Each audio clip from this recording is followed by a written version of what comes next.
halaiki wanakwenda moja kwa moja kutengeneza herufi zitakazosomeka uzinduzi wa mbio za Mwenge wa Uhuru 2025 mkoa wa Pwani.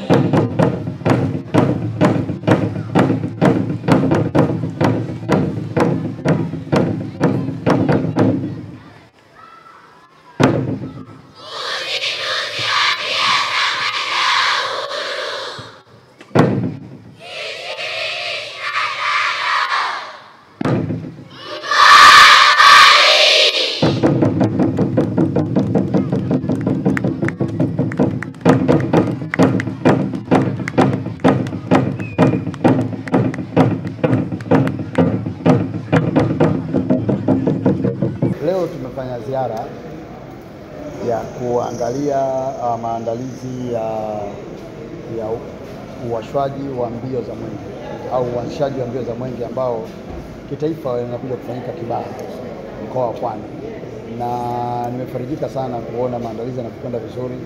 Tumeona mazingira yote ya eneo ambalo utawashiwa Mwenge wa Uhuru, na baada ya hapo tukaenda kuona vijana wanaofanya watakaoshiriki na halaiki. Kwa kweli ni jambo moja kubwa na zuri sana, na mimi binafsi yangu kama kiongozi, baada ya kupita katika maeneo hayo, kwa kifupi ni kwamba nimeridhishwa sana na maandalizi ambayo tumefanya so far. Yako mambo madogo madogo yaliyobakia, ambayo mojawapo ni uandaaji wa jukwaa lile ambalo ndio atakaa kiongozi, lakini majukwaa ambao watakaa wananchi. Yote kwa kweli yako vizuri sana, lakini kubwa kuliko yote nimeridhishwa sana na maandalizi ya vijana wale, kwa sababu halaiki ile ndiyo ambayo inafanya maandalizi ya kuingizwa Mwenge, lakini pia kuingizwa wale wakimbiza Mwenge kitaifa.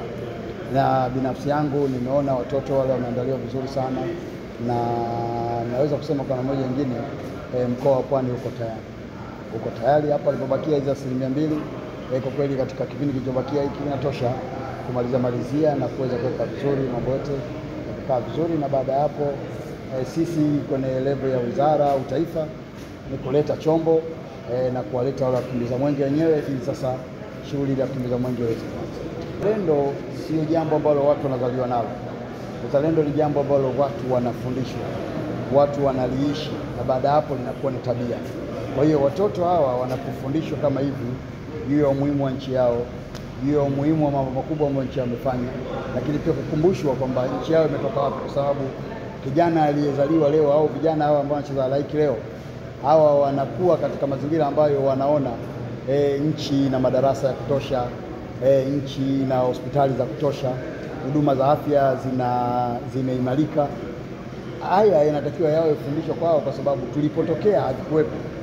Kwa hiyo tunapoambia kwamba wawe wazalendo, maana yake ni kwamba waliotangulia walihifadhi, walilinda na wakajitolea kufanya haya mambo yanaonekana saizi yanafanikiwa yaweze kuwa ni kweli. Kwa hiyo tunaendelea kuwafundisha watoto, tunaendelea kuwaandaa watoto ili waweze kujua kwamba wasione vielea vimeundwa na uundaji wenyewe wa Tanzania. Kubwa zaidi naweza kuambia Watanzania ni kwamba tukio hili ni kubwa, na kwa ukubwa wake maana yake ni kwamba naendelea kuwasihi wajitokeze kwa wingi kwenye kilele cha mbio za au kwenye uwashaji wa mbio za Mwenge au kwenye shughuli zote za mbio za Mwenge. Yako mambo mengi ambayo mnajifunza. Kwa mfano, kwenye mbio za Mwenge tunaendelea kukumbushana ujumbe wetu wa kawaida wa kwamba kwa mwaka huu kuna jambo gani. Kwa mfano, mwaka huu ni mwaka wa uchaguzi. Maana tunaendelea kuwakumbusha Watanzania kwamba wajitokeze kwa wingi kushiriki uchaguzi, kwa sababu hii ni haki yao. Kuchagua uongozi ni haki yao. Wasiposhiriki, hatari itakayokuja kutokea ni malalamiko ya miaka 5 inayofuatia, kwa sababu wameshindwa kufanya shughuli yao ya msingi. Lakini pia kupitia mbio za Mwenge wa Uhuru tutawakumbusha Tanzania kwamba rushwa pia ni adui wa haki, na kwa hiyo maana yake wasitoe rushwa au wasipokee rushwa, kwa sababu kutoa rushwa au kupokea rushwa ni maana yake unakwamisha shughuli za kimaendeleo, au unatengeneza mazingira ya wewe kupendelewa au yule unempa rushwa kukupendelea, wakati wengine wanaendelea kuumia. Na kutoa huduma ni jambo la kawaida kwa watu wote, lakini pia tutaendelea kuwakumbusha kwamba kutunza afya zao, sababu maradhi yapo. Leo hii maradhi kama HIV, ukimwi bado yapo. Kwa hiyo maana yake Watanzania wanatakiwa waendelee kujiangalia, kujitunza katika afya zao, lakini pia waendelee kuwatunza wenzao, kwa sababu unaweza kuwa wewe umeathirika, nchi inaendelea kuingiza dawa kwa ajili ya kufubaza virusi, lakini pia basi wewe uliyepata uone huruma wenzako kwa kuendelea pia kuwalinda. Kwa hiyo ziko jumbe nyingi, lakini kubwa zaidi tutaendelea kusisitizana juu ya kwamba kilimo chetu lazima kipewe kipaumbele, kwa sababu bila kilimo nchi itaingia kwenye janga kubwa. Lakini sio kilimo tu peke yake, lakini pia kuendelea kuwakumbusha Watanzania wenzetu kwamba msingi wa maisha yetu sisi ni umoja wetu. Kwa hiyo umoja wetu ndio ambao unatufanya sisi tuwe Watanzania, kuendelea kuwahimiza Watanzania tuendelee kwa pamoja, tuendelee kuwasaidia viongozi wetu, tuendelee kuelimishana, lakini pia tuendelee kuhakikisha kwamba nchi yetu inapokwenda mbele na sisi tuwe sehemu pia ya ushiriki huo na mambo mengineyo mazuri ambayo yanakuwepo specific katika mikoa au wilaya ambazo chombo au Mwenge wa Uhuru utakwenda. Nikushukuru sana Mheshimiwa Waziri. Asante. Kwanza nichukue nafasi hii kumshukuru sana Mwenyezi Mungu kutuwezesha kufika siku ya leo tukiwa na afya nzuri, afya njema. Lakini mshukuru pia Mheshimiwa Waziri wa Nchi, Ofisi ya Waziri Mkuu, Mheshimiwa Ridhiwani Kikwete, pamoja na Katibu Mkuu wake na timu yote wataalamu ambao wametembelea. Lakini washukuru timu ya maandalizi vile vile ya mkoa wa Pwani kwa kazi kubwa ambayo imefanyika. Mheshimiwa Waziri amekuja kufanya mapitio kupitia kuweza kuona tunaendelea vipi na maandalizi ya kuwasha Mwenge wa Uhuru mwaka huu, ambao tunatarajia Mwenge wa Uhuru utawashwa hapa kwenye mkoa wa Pwani, wilaya ya Kibaha, tarehe 2 mwezi wa 4 kwenye viwanja vya shule ya sekondari Kibaha, hapa ushirika la elimu Kibaha. Kwa hiyo amekuja kuangalia maandalizi. Sasa tulikuwa tuna mambo kama 3-4 hivi. La kwanza ilikuwa ni kuweza kutambua na kuchagua sehemu ya uwanja ambapo shughuli yenyewe itafanyika. Kwa hiyo tulichagua uwanja wa pale shirika la elimu Kibaha, na uwanja wenyewe unatakiwa uwe na mambo kadhaa. Kwanza lazima tuwe na pitch na uwanja wenye nyasi, inatakiwa tuwe na mzunguko runway ambapo haina tope, lakini inatakiwa tuwe na maeneo ya majukwaa ambapo wananchi watakaa, tuwe na maji ya kutosha, tuwe na vyoo vya kutosha, tuhakikishe kuna umeme, kuna mwanga unapatikana. Kwa hiyo kuna mambo ya kwanza yalikuwa ni kuweka mazingira ya maandalizi ya uwanja. Mbona tunajenga pale, tunajenga majukwaa, tunatengesha mitaro ya maji, kwa sababu kipindi hiki ni kipindi cha mvua na inawezekana siku hiyo mvua ikanyesha kama sasa unaona mvua imenyesha, na mmeona mvua imenyesha lakini maji yameondoka. Kwa hiyo kuna kazi kubwa ambayo imefanyika pale na tumeshafikia 70%. Kwa upande wa uwanja kuna matarajio yetu, tunafanya kazi usiku na mchana. Matarajio yetu tarehe 20 mwezi huu tutakabidhiwa jengo, uwanja mzima pale. Maandalizi ya uwanja yatakuwa yamekamilika, kwa itakuwa imebakia swala la kuweka umeme.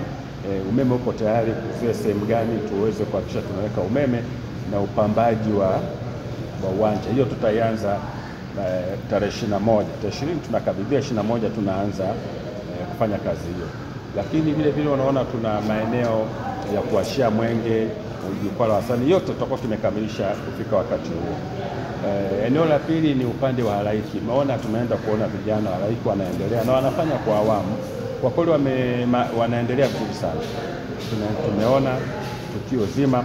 Kwa muda bado tunao, ni masuala ya kuendelea kuboresha, sababu mambo mengine ambayo tumeona leo wamefundishwa jana, kila mmoja afanya vizuri. Kwa hiyo tunaamini upande wa halaiki nao tutakuwa tuna halaiki nzuri kabisa yenye ujumbe mzuri, ukizingatia mwaka huu ni mwaka wa uchaguzi. Imani yangu ni kwamba tutafanya jambo zuri. Lakini utaona hata upande wa mabarabara na sehemu namna ya kuingia magari ya viongozi, magari ya watu wanaokuja pale, mabarabara yote yale tutatengeneza. Tumejiweka, tumejipanga vizuri. Swala lingine ni upande wa malazi. Tumekuwa na kamati mbalimbali. Kuna kamati za watu wataweza kulala wapi, tushifanya maandalizi. Tumesha identify baadhi ya hotels ambazo watu ambao watakao kuja wataweza kuzitumia, na tuko karibu na Dar es Salaam, sio mbali, wengine wakakaa mkoa jirani wakaja hapa. Kwa kila kitu kwa kweli tuseme tumeweka vizuri. Upande wa ulinzi uko vizuri, upande wa hamasishaji, wananchi wajitokeze kwa wingi. Tuna imani wananchi watajitokeza kwa wingi sana. Na nichukue nafasi hii kuambia wakazi wa mkoa wa Pwani kwamba tujitokeze kwa wingi. Mheshimiwa Rais wa nchi, Rais wetu mpendwa Dr. Samia Suluhu Hassan ametupa heshima mkoa wa Pwani kuwasha mwenge mwaka huu ambao ni mwaka wa uchaguzi. Kwa hiyo tutawasha mwenge na tutaanza kukimbiza mwenge kwenye mkoa wa Pwani. Kwa hiyo tuna matarajio yetu ni kwamba tutafanya vizuri sana.